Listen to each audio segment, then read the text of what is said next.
জানিয়ে দেব গুরুত্বপূর্ণ আপডেট বাংলা সংবাদ। শুরুতে সংবাদ শিরোনাম, পরে বিস্তারিত।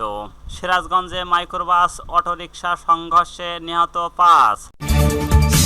এরপর জানিয়ে দেব মেঘনায় ভাঙন, নদীগর্ভে 20 ঘর। আরও জানিয়ে দেব তারেক রহমানকে ব্যঙ্গ করার অভিযোগে হিরো আলমকে মারধর। সর্বশেষ জানিয়ে দেব বিচারের জন্য শেখ হাসিনাকে দেশে ফেরানোর ব্যবস্থা নেওয়া হবে। এতক্ষণ শুনছিলেন সংবাদ শিরোনাম, এবার বিস্তারিত। তার আগে অনুরোধ থাকবে আজকের এই ভিডিও সম্পর্কে আপনার মূল্যবান মতামত, এবং ভিডিওটি ভালো লাগলে লাইক, কমেন্ট ও শেয়ার করে সবাইকে দেখার সুযোগ করে দিন। সিরাজগঞ্জে মাইক্রোবাস অটোরিকশা সংঘর্ষে নিহত 5। সিরাজগঞ্জের কামারখন্দে মাইক্রোবাসের সঙ্গে সিএনজি চালিত অটোরিকশা সংঘর্ষে 5 জন নিহত হয়েছেন। এই ঘটনায় আহত হয়েছেন অটোরিকশার আরও এক যাত্রী। রোববার 8 সেপ্টেম্বর দুপুরে 11:15টার দিকে সিরাজগঞ্জ নলকা ও আঞ্চলিক মহাসড়কে কামারখন্দ উপজেলার বুটিরচর এসিআই ফুড কারখানার সামনে এই দুর্ঘটনা ঘটে। তাৎক্ষণিকভাবে হতাহতদের নাম পরিচয় পাওয়া যায়নি। কামারখন্দ ফায়ার সার্ভিসের কর্মকর্তা অপু কুমার মণ্ডল কালবেলাকে বিষয়টি নিশ্চিত করে বলেন, নলকা থেকে সিরাজগঞ্জগামী একটি মাইক্রোবাস কুটিরচর ও এসিআই ফুড ও কারখানার সামনে পৌঁছালে অটোরিকশার সঙ্গে সংঘর্ষ হয়। এতে ঘটনাস্থলেই অটোরিকশার 3 যাত্রী নিহত হন। পরে হাসপাতালে নেওয়ার পর আরও 2 জনের মৃত্যু হয়। তিনি বলেন, খবর পেয়ে ঘটনাস্থলে পৌঁছে 3 জনের লাশ উদ্ধার করি। আহত অন্য 3 যাত্রীকে উদ্ধার করে জেলা সদর হাসপাতালে পাঠানোর পর আরও 2 জনের মৃত্যুর খবর পেয়েছি। মেঘনায় নদী ভাঙন, নদীগর্ভে 20 ঘর।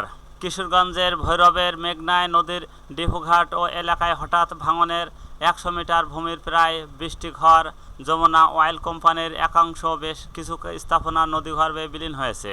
এছাড়া মেঘনা গ্যাস পড়েছে নদী ও তীরবর্তী বাজারে প্রবেশের 50 মিটার একটি বাইপাস পাকা সড়ক। ভাঙন অব্যাহত থাকায় হুমকিতেও পড়েছে 2টি রেল সেতু, কয়েক হাজার বস্তা সারসহ এডিএসিও গোডাউন, যমুনা, মেঘনা ও পদ্মা সহ 3টি অয়েল কোম্পানি ডিপো। রোববার 8 সেপ্টেম্বর দুপুর পর্যন্ত এই ভাঙন অব্যাহত রয়েছে। ঘটনাস্থলে পরিদর্শন করেছেন ভারপ্রাপ্ত উপজেলা নির্বাহী কর্মকর্তা ও সহকারী কমিশনার ভূমি রেদওয়ান আহমেদ রাফি। খবর পেয়ে ঘটনাস্থলে পৌঁছায় ফায়ার সার্ভিসের একটি ইউনিট। গত শনিবার রাত 3টার দিকে মেঘনা নদীর অববাহিকায় ভৈরবের ডিপুঘাট এলাকায় হঠাৎ করে ভাঙন শুরু হয়। এই সময় অনেকেই ঘুমে থাকার কিছু বুঝে ওঠার আগেই 1 ঘন্টার এক এক করে ঘরবাড়ি ও যমুনা অয়েলের কোম্পানি স্থাপনার প্রতিরোধ দেয়াল ও নামাজের ঘর এবং পাইপ লাইন সহ 50 মিটার বাইপাস সড়ক ও নদীগর্ভে বিলীন হয়ে যায়। রোববার ভোরে অনেকেই তাদের ঘরবাড়ি ভেঙে নিরাপদ স্থানে সরিয়ে নিয়ে যায়। ভুক্তভোগীদের অভিযোগ, নদী থেকে অবৈধভাবে বালি উত্তোলনের কারণেই এই ভাঙন শুরু হয়েছে। ভাঙন অব্যাহত থাকলে হুমকিতে পড়বে 2টি রেল সেতু, কয়েক হাজার বস্তা সরবরাহ বিএডিসি গোডাউন, যমুনা, মেঘনা, পদ্মা সহ 3টি অয়েল কোম্পানি ডিপো। এই অবস্থায় দ্রুত ভাঙন রোধে কার্যকর পদক্ষেপ নেওয়া দাবি সংশ্লিষ্ট এলাকাবাসীর। এই বিষয়ে উপজেলা নির্বাহী কর্মকর্তা ভারপ্রাপ্ত সহকারী কমিশনার ভূমি রেদওয়ান আহমেদ রাফি বলেন, আমি জেলা প্রশাসক ও জেলা পানি উন্নয়ন বোর্ডের সঙ্গে কথা বলছি। দ্রুত ভাঙন রোধ, জিও ব্যাগ সহ প্রয়োজনীয় ব্যবস্থা নেওয়ার কথা জানান। তারেক রহমানকে ব্যঙ্গ করার অভিযোগে হিরো আলমকে মারধর। বিএনপির ভারপ্রাপ্ত চেয়ারপারসন তারেক রহমানকে ব্যঙ্গ করার অভিযোগে বগুড়ায় আদালতে চত্বর আলোচিত ইউনিট বার ও আশরাফুল আলম ওরফে হিরো আলমকে কান ধরে উঠাবস করানোর পর বেধড়ক মারধর করা হয়েছে। রোববার 8 সেপ্টেম্বর দুপুর 12:15টার দিকে চিফ জুডিশিয়াল ম্যাজিস্ট্রেট আদালতের সামনে এই ঘটনা ঘটে। এই ঘটনার জন্য তিনি বিএনপি নেতাকর্মীদের দায়ী করছেন। জানা যায়, রোববার দুপুরে হিরো আলম 2018 সালের জাতীয় সংসদ নির্বাচনে বগুড়ায় 4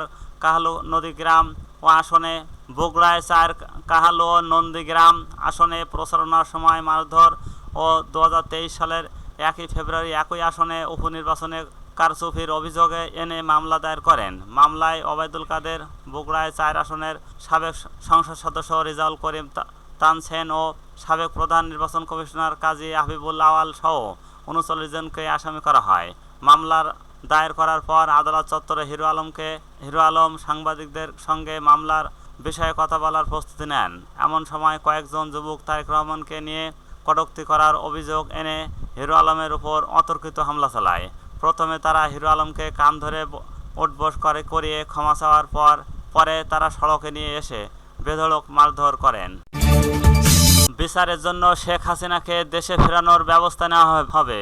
জুলাই ও আগস্টে সরকার বিরোধী আন্দোলনের সময় গণহত্যার অপরাধে বিচারের জন্য সাবেক প্রধানমন্ত্রী শেখ হাসিনাকে প্রত্যর্পণ চুক্তির আওতায় দেশে ফিরিয়ে আনতে প্রয়োজনীয় ব্যবস্থা নেওয়া হবে বলে জানিয়েছেন আন্তর্জাতিক অপরাধ ট্রাইব্যুনালের আইসিটি নবনিযুক্ত প্রধান প্রসিকিউটর মোহাম্মদ তাজুল ইসলাম।